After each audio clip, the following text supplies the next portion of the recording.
All right, I got a window down. Of course, it's only reading the reflection of my body temperature on the glass, but glass is going to cause it not to be accurate. Can't get an accurate reading.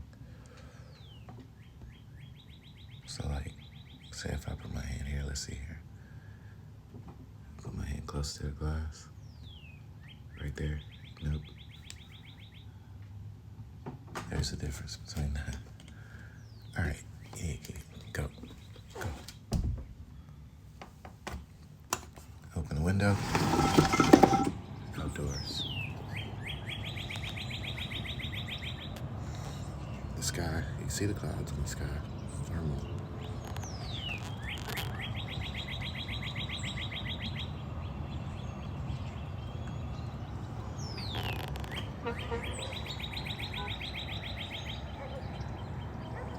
It's looking outdoors.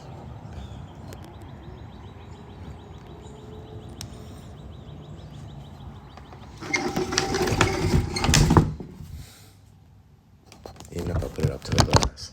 Nope. These spots are fingerprints, like thermal prints. So, yeah. The heat from my fingers still on the glass for a little bit till it fades away. That's my beard. Yeah. I'm wearing a black shirt.